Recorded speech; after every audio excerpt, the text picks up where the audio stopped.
مكة يا مكة يا حرما أشجانا نلت عزا الحمد لله وكفى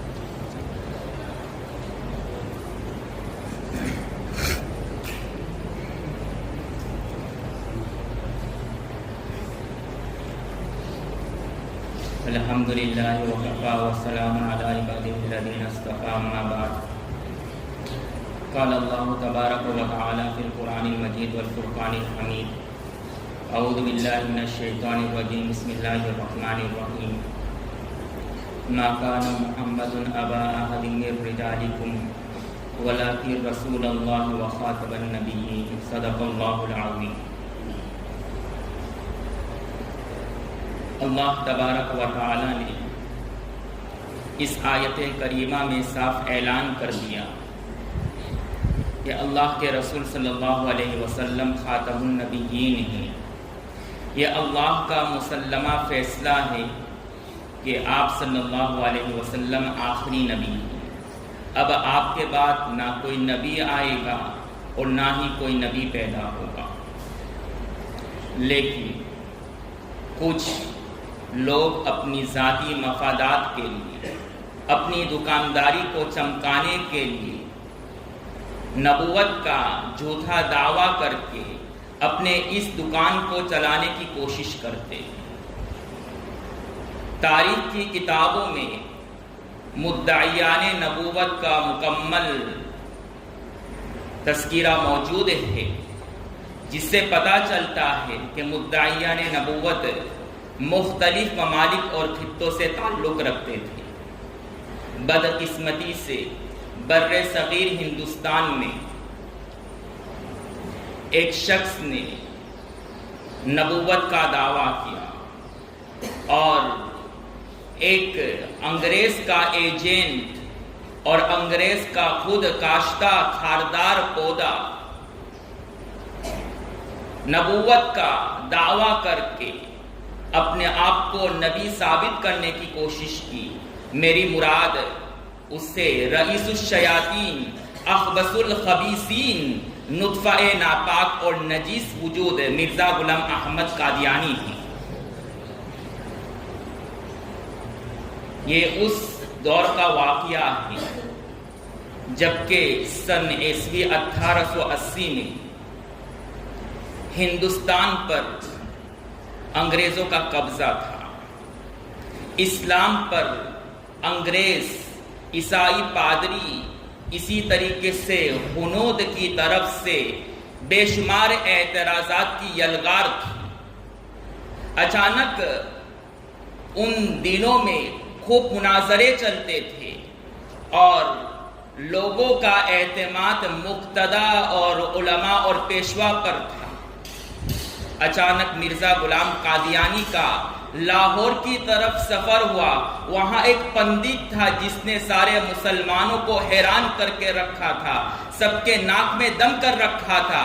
اچانک مرزا غلام قادیانی نے اعلان کر دیا کہ اس پنڈت کا مناظرہ میں کروں گا اور اس کو ہرا کر کے دکھاؤں گا. یہ ہارا یا نہیں ہارا وہ دوسرے نمبر کی بات، اس کی تفصیل بعد میں آئے گی. لیکن جیسے ہی اس نے یہ دعویٰ کر دیا مسلمانوں میں مشہور ہو گیا کہ ایک زبردست مناظر ہے. پھر اچانک وہ اپنے آپ کو تمام مسلمانوں کا ہمدرد بتلا کر کے یہ کہتا ہے کہ میں ایک کتاب براہین احمدیہ کے نام سے شائع کر رہا ہوں جو 50 جلدوں پر مشتمل ہوگی اور اس میں 300 سے زائد دلائل ہوں گے جس سے اسلام کی حقانیت ثابت ہوگی اور دیگر مذاہب پر اسلام کی برتری ثابت ہو جائے گی. چنانچہ 1-2 جلد شائع کر کے مزید مشہور ہو گیا. لیکن یہاں پر لطیفے کی بات یہ ہے کہ اس نے دعویٰ کیا تھا 50 جلدوں کے شائع کرنے کا اور اس نے وصول کیا تھا سب سے 100 روپیہ اس دور میں، جس کی وجہ سے اس نے اپنا خزانہ بھر لیا تھا، راتوں رات مالدار ہو گیا. اس کتاب کی لاگت 1 روپیے سے کم تھی اور اس کی قیمت پہلے اس نے 5 روپے، پھر بڑھا کر کے 10، پھر بڑھا کر کے 15، پھر 20، پھر 25 اور آخر 100 تک پہنچ گیا۔ لیکن چونکہ وہ مشہور ہو گیا تھا اس لیے سارے لوگ اس کی کتابوں کو خریدنے لگ گئے، اور بالآخر مشکل سے وہ اپنی پوری زندگی میں صرف 5 ہی حصے شائع کر سکا۔ لوگوں نے شکایت کی کہ آپ نے تو 50 جلدوں کا وعدہ کیا تھا اور صرف 5 ہی جلدیں آپ نے شائع کی اور تصنیف کی۔ تو اس نے 5ویں حصے کے مطبوعے میں اور ابتدا میں لکھ دیا تھا کہ میرا ارادہ تھا 50 کے شائع کرنے کا، 50 جلدوں میں کتاب لکھنے کا، لیکن اللہ نے مجھے الہام کیا کہ اب صرف 5 ہی شائع کر، اس لیے کہ 50 اور 5 میں صرف 0 کا فرق ہے۔ اس لیے میں آپ سے درخواست کرتا ہوں کہ ان مرزائیوں اور قادیانوں سے لین دین مت کرنا، ورنہ کہیں آپ کی دکان پر آ جائے اور کہے کہ یہ 50 کی چیز ہے لیکن 5 کی نوٹ لے لو، اس لیے کہ 50 اور 5 میں 0 ہی کا فرق تو ہے۔ اس لیے علماء نے لکھا ہے کہ ان سے تجارت کرنا صرف حرام ہی نہیں، قطعی حرام، ان سے تجارت بھی نہ کریں۔ بہرحال راتوں رات اس کتاب کی وجہ سے وہ مشہور ہو گیا، جس کی وجہ سے لوگ جوک در جوک اس سے بیعت ہونے کے لیے آئے، خوشی کے مارے پھولے نہیں سماتا۔ لیکن اس نے شروع میں چونکہ خادم اسلام اور مسلمانوں کا ہمدرد دکھانا تھا اس کو کہ میں آپ لوگوں کا ہمدرد ہوں، تو اس نے کہا والذین جاہدوا فینا لنہدینہم سبلنا، کہ جو اس راستے میں محنت کرتا ہے اللہ اس کو آگے بڑھا دیتے ہیں۔ مجھے نہ کسی شیخ سے بیعت ہونے کی ضرورت ہے اور نہ کسی کو بیعت کرنے کی ضرورت ہے، میں نے کوشش کی تو اس مقام پر پہنچ گئے، آپ بھی کوشش کرو پہنچ جائیں گے۔ لیکن اس کی طبیعت میں جو خباثت تھی اس کو چین سے کہاں بیٹھنے دیتی، لہذا اچانک چند سالوں کے بعد سن عیسوی 1888 میں یہ اعلان کرتا ہے کہ اب میں بیعت کا سلسلہ شروع کرتا ہوں، اور جو شخص مجھ سے بیعت ہونا چاہتا ہے تو لدھیانہ میں شریک ہو جائے، میں اس کو بیعت کرنے کے لیے تیار ہوں۔ پھر 1 سال کے بعد 1879 یکم دسمبر میں اس نے بیعت کرنے کا سلسلہ شروع کیا۔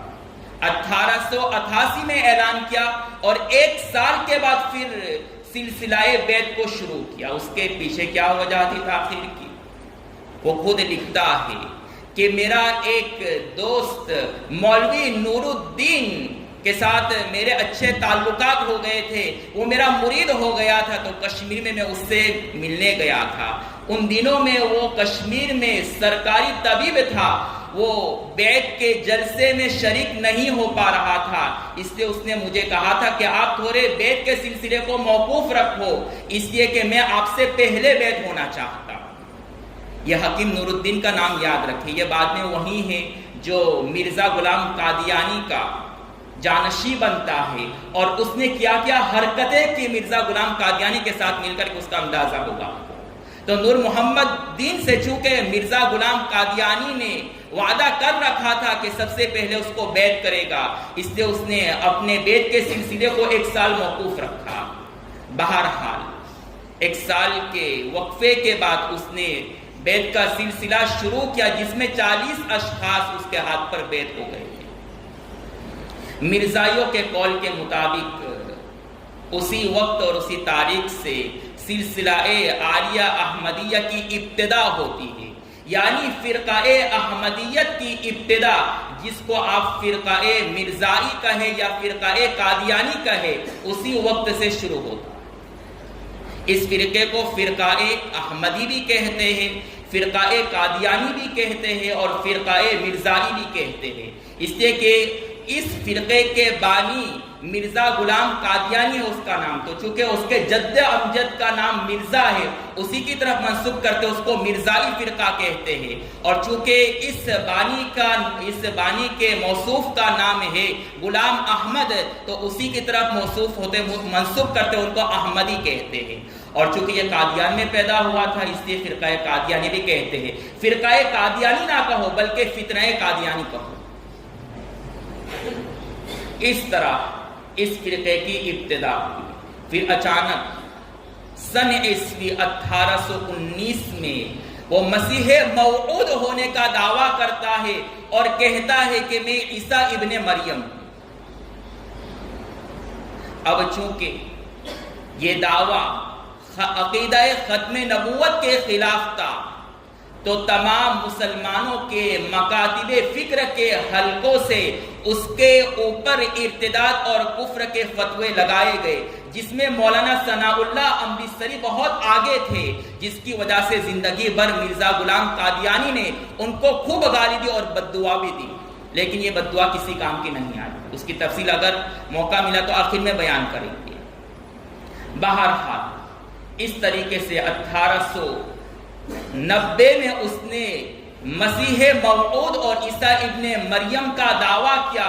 علماء اس کے پیچھے پڑ گئے، لیکن مرزا علماء کی نصیحتوں کو سنتا، ان کی نصیحتوں کو سمجھنے کی کوشش کرنے کے بجائے وہ حد درمی پر اتر آیا اور اپنی ضلالت اور اپنی گمراہی اور غلط عقائد پر ایسا جم گیا کہ اس نے باقاعدہ ایک سالانہ جلسہ لدھیانہ میں منعقد کیا تاکہ ناواقف مسلمان کو اپنے دام فریب میں گرفتار کر کے اپنے اس مشن کو اور کامیاب کر سکے. اور پھر اس سالانہ جلسے کو منعقد کرنے کے پیچھے جو وجہ بیان کی بڑی عجیب ہے. وہ کہتا ہے کہ یہ سالانہ جلسہ جو ہم منعقد کر رہے ہیں وہ کوئی عام جلسہ نہیں ہے بلکہ یہ ذلی حج ہے. اللہ ہی بہتر جانے یہ ذلی حج کیا ہے. پھر کہتا ہے کہ اس میں شریک ہونے والے شخص کو حج اور عمرہ سے بھی کئی گنا زیادہ ثواب ملے گا. لیکن افسوس کی بات وہ اپنی اس شنی اور ناپاک حرکت سے باز نہیں آیا، اپنے غلط اور فاسد عقائد کو پھیلاتا رہا، اس وجہ سے کہ یہ انگریز کا ایجنٹ اور انگریز کا خود کاشتہ خاردار پودا تھا، اور وہ ایک خاص سازش اور خفیہ اسکیم کے ماتحت کام کر رہا تھا. وہ خفیہ اسکیم کیا ہے اس میں بھی کافی تفصیل ہے، لیکن اس کا محصل اور خلاصہ یہ ہے کہ جب انگریز ہندوستان میں تجارت کی آڑ میں آ کر کے ہندوستان پر قبضہ کرنا چاہا تو مسلمانوں کے دلوں میں جو جذبہ جہاد تھا اس کی وجہ سے وہ لوگ اس ملک پر قبضہ اور حکومت نہیں کر پا رہے تھے. اس لیے برٹش حکومت نے، انگریزی حکومت نے ایک وفد تیار کیا جس کا کام یہ تھا کہ ایسے افراد کو تلاش کیا جاوے جو مسلمانوں کا مقتدا اور پیشوا ہو، اور ساتھ ساتھ میں وہ ہماری کٹپتلی بن کر کے ہماری بات کو شائع کرے اور ہمارے موافق فیصلہ کرے اور جذبہ جہاد کو مسلمانوں کے دلوں سے نکالے. بالآخر 4 اشخاص ایسے مل گئے جو برٹش حکومت اور انگریزی حکومت کے کٹپتلی بننے کے لیے تیار تھے. چونکہ اس دور میں اماموں کا ایک دورہ تھا، سب ہی ان کی باتیں مانتے تھے، لہذا اب ایک ایسے امام کی ضرورت تھی جو مسلمانوں کا ہمدرد بن کر کے غلاموں کی برٹش حکومت کی غلامی کرے اور ان کے اشاروں پر نچ کر کے مسلمانوں کے دل سے جذبہ جہاد کو ختم کرے. چنانچہ ان 4 اشخاص میں سے جس نامی کا انتخاب ہوا وہ مرزا غلام قادیانی تھا. انگریز نے اس کا انتخاب کیوں کیا؟ اس کی وجہ یہ ہے کہ ان کا خاندان پہلے ہی سے انگریزی حکومت کا وفادار تھا. چنانچہ مرزا غلام کے والد غلام مرتضیٰ انگریزی حکومت کے ملازم تھے. صرف اتنی ہی بات نہیں بلکہ جب انگریزوں کو لشکر اور ہتھیار کی ضرورت پڑی تو مرزا کے والد نے 50 سے زائد گھوڑے، اسی طریقے سے کئی جنگجو مردوں کو ان کے ہاتھ میں تھما دیا تاکہ وہ مسلمانوں کے خلاف لڑ سکے. جس کا مطلب یہ نکلتا ہے کہ اس کا خاندان یعنی مرزا کا خاندان مسلمانوں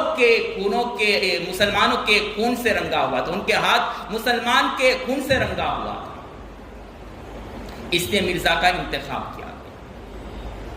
یہ ہے اس فرقے کی ابتدا اور مرزا غلام قادیانی کے وجود اور ظہور پذیر ہونے کا واقعہ۔ اس کے بعد ہم مرزا غلام کے سوانح حیات اور اس کی زندگی کو سامنے رکھتے ہیں، اس لیے کہ کسی تحریک کے عقائد، افکار اس کی شخصیت کے ارد گرد گھومتے ہیں، اور کسی تحریک کو سمجھنے کے لیے ضروری ہے کہ اس تحریک کی شخصیت کی نجی زندگی کو سمجھا جائے کہ اس کی زندگی کیسی تھی، وہ کس طرح زندگی بسر کرتا تھا۔ لہذا مرزا غلام قادیانی کی زندگی بڑی عجیب، ایسی عجیب زندگی کہ وہ اپنی تحریرات میں، اپنے ملفوظات اور مکتوبات میں ایسی عجیب و غریب اور دلچسپ اور مضحکہ خیز بات لکھی ہے کہ ان کو پڑھ کر کے بے ساختہ دل کہہ دیتا ہے کہ اگر دیوانگی کا عالمی ایوارڈ کسی کو ملنا چاہیے تو وہ ہے مرزا غلام قادیانی۔ اگر جنون پن کا ایوارڈ کوئی مستحق ہو سکتا ہے تو مرزا غلام قادیانی کے علاوہ کوئی مستحق نہیں ہو سکتا ہے۔ ہم مرزائیوں کو دعوت دیتے ہیں کہ اس اسٹیج پر آ کر کے اپنے امام کے دیوانگی کے ایوارڈ کو لے جائے۔ چنانچہ اس بیگن کے تھالی کا پس منظر اور اس کی زندگی ہم آپ کے سامنے رکھتے ہیں کہ وہ کیا چیز تھی، اس کی حقیقت کیا تھی۔ چنانچہ سب سے پہلے ہم اس کے نسب نامے اور خاندان کے بارے میں بات کرتے ہیں۔ وہ خود اپنے نسل اور خاندان کے بارے میں بیان کرتا ہے کہ میرا نام مرزا غلام احمد قادیانی ہے، اور میرے والد کا نام غلام مرتضیٰ ہے، اور میرے دادا کا نام عطا محمد ہے، اور پردادا کا نام ذہن سے نکل گیا گل محمد ہے، اور والدہ کا نام چراغ بی۔ اور پھر آگے کہتا ہے کہ ہمارا خاندان سمرقند سے ہجرت کر کے ہندوستان صوبہ پنجاب ضلع گرداسپور قصبہ قادیان میں بس گیا، اور ہم مغل برلاس خاندان سے تعلق رکھتے ہیں۔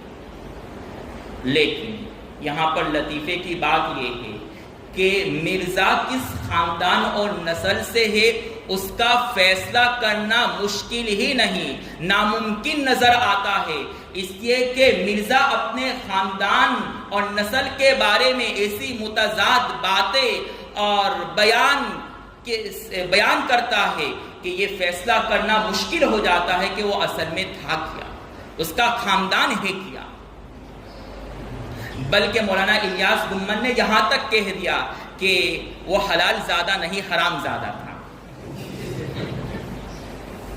چنانچہ وہ ایک موقع پر کہتا ہے کہ میں مغلوں خاندان سے تعلق رکھتا ہوں، پھر دوسری طرف کہتا ہے کہ میں فارسی النسل ہوں۔ جب اس نے وہ احادیث اور روایتیں پڑھی ہے جس میں ایک فارسی النسل شخص کی فضیلت بیان کی گئی ہے کہ ایک فارسی النسل شخص انسان آئے گا جو دین کو خوب پھیلائے گا، جس کا مصداق علماء نے اور محدثین نے امام اعظم کو قرار دیا، تو ان احادیث اور روایات کو دیکھ کر کے وہ مچل اٹھتا ہے اور کہتا ہے کہ وہ شخصیت میں ہی، اس لیے میں فارسی النسل ہوں۔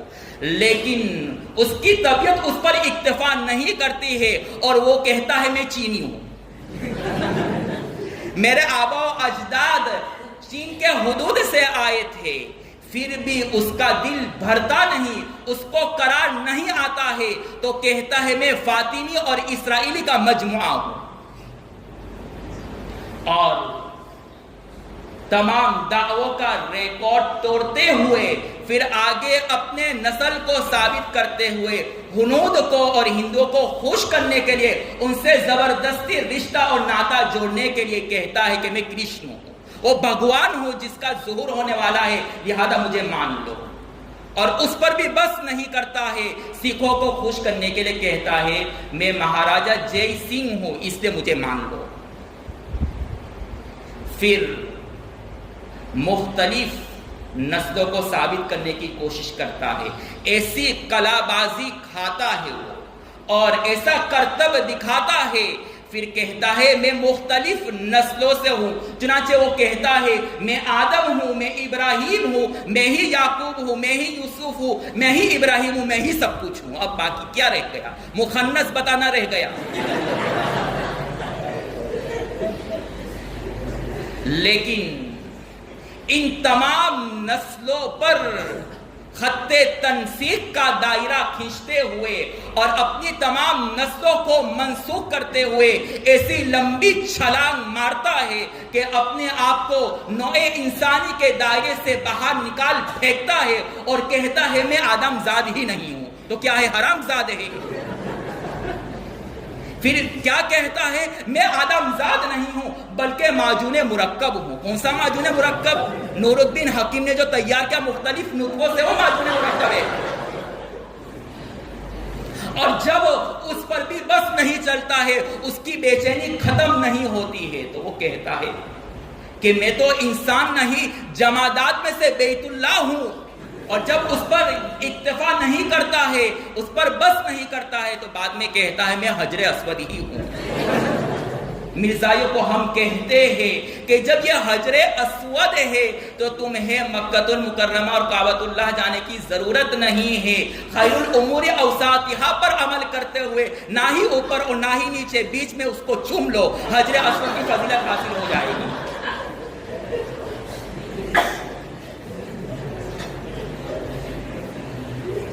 اور جب اس پر بس نہیں چلتا ہے اور ایک چھلانگ لگاتا ہے اور کہتا ہے کہ اللہ نے مجھے کچھ دیر کے لیے مؤنث بنا دیا تھا تاکہ میں مرد کے گاجر کو چاک سکوں اور مجھے پتہ چل سکے کہ قوت مردانگی کیا چیز ہے۔ اور خبیث اس پر اکتفا نہیں کرتا ہے، کیا کہتا ہے میں مریم بن گئی اور اللہ نے اپنے قوتی مردانگی مجھ پر ظاہر کر کے میں نے 9 ماہ تک عیسیٰ کو اپنے پیٹ میں رکھا اور پھر اس کو جنما۔ ہم مرزا کو کہتے ہیں شکر منا کہ تو اس دور میں پیدا نہیں ہوا، ورنہ اس دور کے حقیقی گاجر مل جاتے نے تو ایک نہیں کئی سو بیگنے تو جنم دیتی۔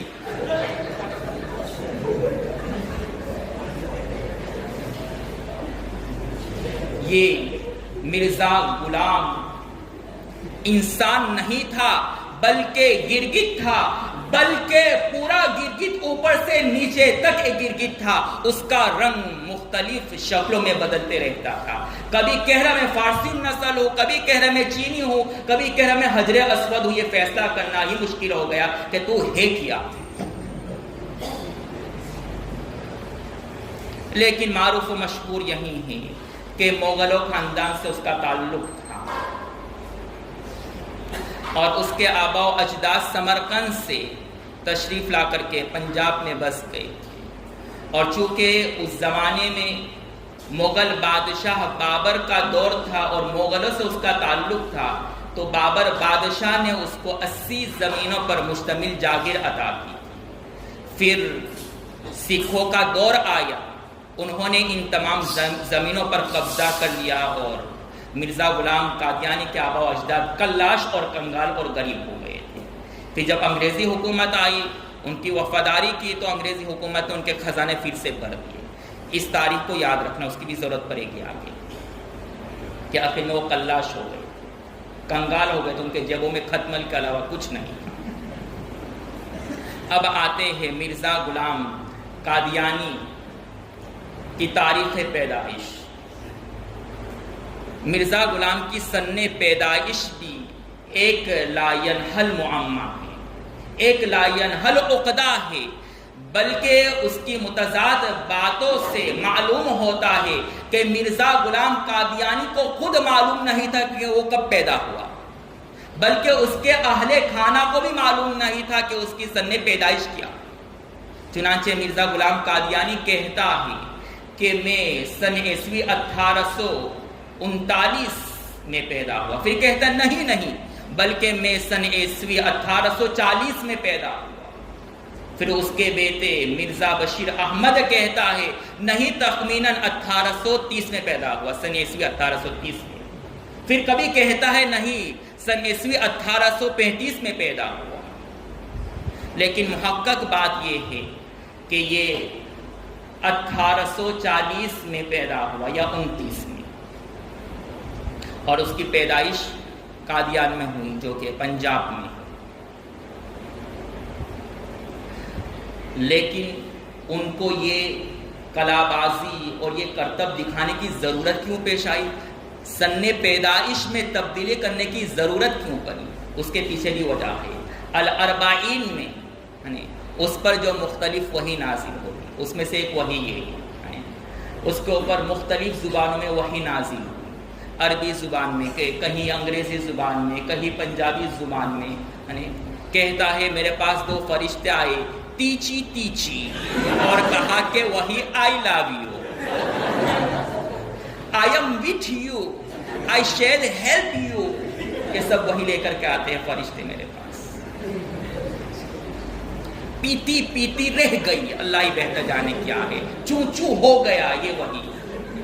اور اس کے کاتبان وحی شام لال اور پنڈت رام سنگھ اور کالیا بوداس تھا، یعنی اس کے کاتبان وحی بھی غیر اور ہنود تھے، اور فرشتوں کا نام بھی عجیب تیچی اللہ بہتر۔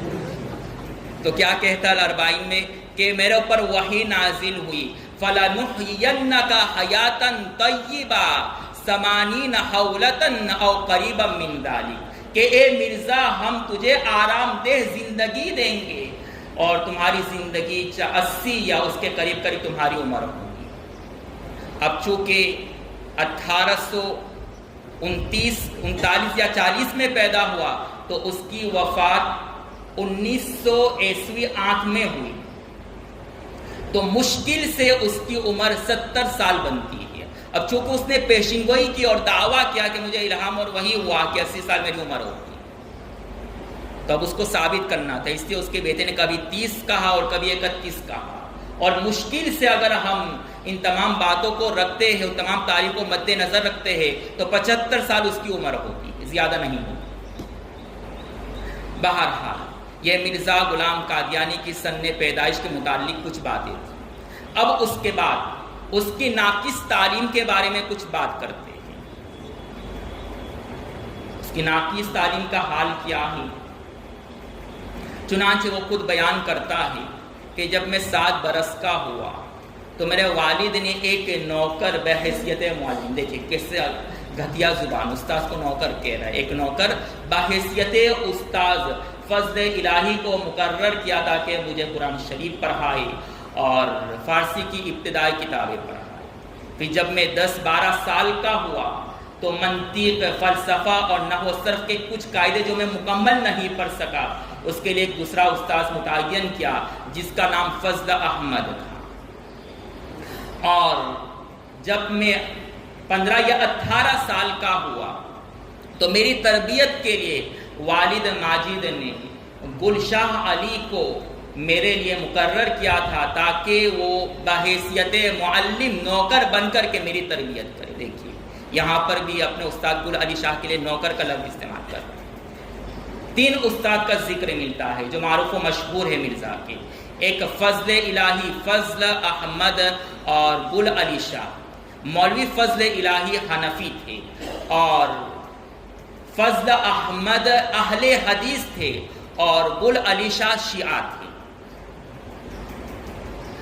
لیکن اگر تحقیقی بات سامنے آ جائے اور تحقیقی کسوٹی پر مرزا کی اس بات کو پرکھا جاوے اور جانچا جائے تو یہ بات سامنے آئے گی کہ یہاں پر بھی اس نے کذب بیانی سے کام لیا، وہ کہتا ہے کہ گل علی شاہ نوکر بن کر کے میرے استاذ بنے، جبکہ مولانا ابو القاسم رفیق فرماتے ہیں کہ اصل بات یہ ہے کہ جب مرزا کے والد کا جو مطب دوا کھانا تھا قادیان میں نہیں چلا تو وہ بطالہ چلے گئے تھے تاکہ وہاں اپنے مطب کھانے کو چلا سکے، چنانچہ وہ اپنے مطب کھانے میں والد رہتے تھے، اور مرزا غلام وہاں قریب میں ایک مسجد تھی جہاں گل علی شاہ سے علم حاصل کرتا تھا۔ پھر آگے رقم تراز ہے کہ گل علی شاہ شیعہ کے بڑے عالم شمار ہوتے تھے، اس لیے اس کے آستانے پر بڑے بڑے رئیس اور امراء آتے تھے، یہاں تک کہ غلام کے والد بھی اس کے دسترخوان پر شریک ہوتے تھے۔ اس بات سے معلوم ہوئی اور اس گفتگو اور بیان سے یہ بات سامنے واضح طور پر آ گئی کہ گل علی شاہ کبھی کسی مالدار کے آستانے اور در پر نہیں گئے، چھ جائے کہ مرزا غلام قادیانی جیسے کلاشن بھکاری کے در پر نوکر بن کر کے جاتے، لیکن اپنی تعلق اور انا کو تسکین دینے کے لیے اپنے استاذ کو بھی نہیں چھوڑا اور کہا کہ وہ تو میرا نوکر تھا، تیرے گھر پر نوکر بن کر کے کہاں تھا، تو اس قابل تھا کہ اس کے وہاں نوکر بن کر کے جا رہا۔ یہ تو اس کی دینی تعلیمی کا حال ہے، اور دنیاوی تعلیم کا حال کیا ہے؟ مختاری امتحان جب دینے گیا خوب محنت کی لیکن کچھ کام نہیں آیا، اس لیے کہ امتحان میں چوری کرتے ہوئے پکڑا گیا، اس کو فیل کر دیا گیا، نہ دین میں کامیاب رہا نہ دنیاوی اعتبار سے کامیاب رہا۔ ان تمام باتوں سے معلوم ہوا کہ مرزا غلام قادیانی نے کوئی تعلیم مکمل حاصل نہیں کی، اور اس کے اساتذہ مختلف مکاتب فکر سے تعلق رکھتے تھے، اور وہ کوئی مکمل عالم نہیں تھا، کسی ادارے سے اس نے فراغت حاصل نہیں کی تھی۔ پھر بھی جب نبوت کا دعویٰ کرنے پر آتا ہے تو بے شرم بن کر کے کہتا ہے کہ میں خود اللہ سے علم حاصل کروں گا، جبکہ وہ خود کہہ چکا ہے کہ میرے 3 استاد تھے۔ یہاں پر بھی اس کا دعویٰ غلط ثابت ہو جاتا ہے۔ اب ہم اس کی جوانی، بچپن اور لڑکپن کی طرف آتے ہیں۔ اس کا بچپن، لڑکپن اور جوانی کس طرح گزرا بڑا عجیب ہے۔ چنانچہ کتابوں میں لکھا ہے تھالی کا بیگن، اس کا ضرور مطالعہ کریں، پڑھ کے ہنستے رہیں گے اور تھک جائیں گے۔ تھالی کا بیگن، اس میں لکھا ہوا ہے کہ ایک مرتبہ دوستوں نے بچپن میں مرزا غلام قادیانی سے کہا جاؤ گھر سے شکل لے آؤ، چنانچہ اس نے برتن میں کوئی سفید چیز اس کو نظر آ گئی، جیب میں وہ چیز بھر لی اور گھر سے باہر نکلتے ہوئے مٹھی بھر کر کے وہ چیز اپنے منہ میں بھر لی تھی۔ بس کیا تھا کہ اس کا چہرہ لال پیلا ہو گیا اور حواس باختہ ہو گیا، اس لیے کہ اس نے جو چیز کھائی تھی وہ پسی ہوئی چینی نہیں تھی، پسا ہوا نمک تھا۔ بیچارے کو معلوم ہی نہیں تھا کہ نمک کیا ہے چینی کیا ہے، اس میں فرق معلوم نہیں تھا۔ گھر میں کوئی موجود نہیں تھا، امی جان نے کہا مرغی ذبح کر دو، چنانچہ اس نے مرغی پکڑی، مرغی تو صاف بچ گئی، مرغی کیا ذبح ہوتی اس کی انگلی ہی ذبح ہو گئی۔ ایک مرتبہ کہتا ہے امی سے کہ نان کے ساتھ کچھ کھانے کے لیے سالن دو، کہا کچھ نہیں ہے، تو کہا کچھ چاہیے، تو کہا گڑ کھا لو، تو کہا گڑ سے نہیں کھاؤں گا، پھر کہا چینی سے کھاؤ، تو کہا چینی بھی نہیں کھاؤں گا، پھر کہا کہ اچار سے کھا لو، تو کہا اچار بھی نہیں کھاؤں گا۔ تو اس کی والدہ کو غصہ آیا اور غصے میں چلا کر کے بول پڑی کہ وہاں راکھ پڑا ہوا ہے وہی کھا لے، چنانچہ اس نے راکھ کو اٹھا کر کے کھا لیا، اپنے ہاتھ تو کالا ہی کیا ساتھ ساتھ اپنا منہ بھی کالا کر بیٹھا۔ ایسا دماغی طور پر کمزور آدمی تھا۔ اور جوانی میں کیا حال ہے؟ لطف کی بات یہ ہے کہ فلمیں بھی دیکھنے جاتا تھا، عورتوں سے اپنے پیر اور ہاتھ خوب دبوا ہے، اب وہ دوسرا دبوائے یا نہیں وہ تو اللہ ہی بہتر جانے۔ چنانچہ ایک خاتون زینب بی بی کہتی ہے کہ حضرت کے پیر دبوانے میں بہت مزہ آتا ہے، حضرت کے پیر دبنے سے مجھے کوئی تھکان محسوس نہیں ہوتی ہے۔ اس زینب بیوی کو کیا معلوم کہ جس کے پیر تم دبوا تمہیں مزہ آ رہی تو اس کو دبوانے میں مزہ آ رہا، دونوں طرف سے مزہ ہی مزہ۔ اسی طریقے سے عائشہ بیوی سے رات دن پنکھے لگوانا، رات بھر اس کے گھر میں پڑے رہنا، یہاں تک کہ پوری پوری رات وہاں پڑی رہتی۔ ایک پاگل خادمہ آ گئی مرزا غلام قادیانی کے سامنے برہنہ ہو کر کے وہیں غسل کرنے لگ گئی۔ کسی نے کہا او پگلی ہمارے مسیح موعود سامنے ہے، تو کہا حضرت کو نظر کہاں آتا؟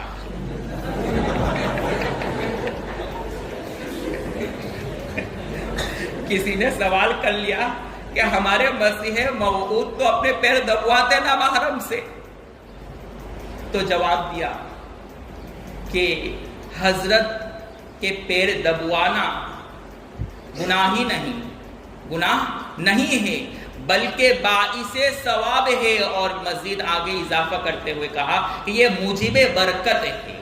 اللہ کا شکر ہے کہ اس نے پھر پیر دبوانے کو موجب برکت قرار دیا ہے، اگر وہ اس چیز کو موجب برکت قرار دے تو کیا ہوتا ان مرزائیوں کا۔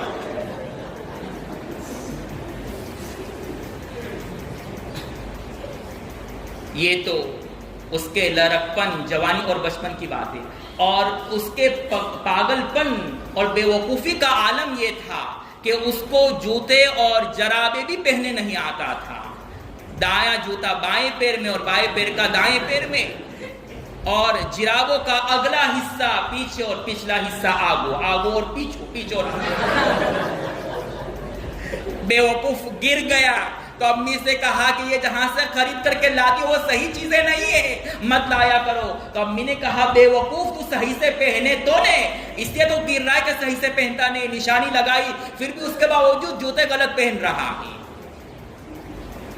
اور اتنا کم عقل تھا کہ اس کو غریبی دیکھنے نہیں آتی۔ پھر اس طرح کی کئی داستانیں اس کے بارے میں کتابوں میں موجود ہیں، جس کا بھی تفصیل ممکن ہے۔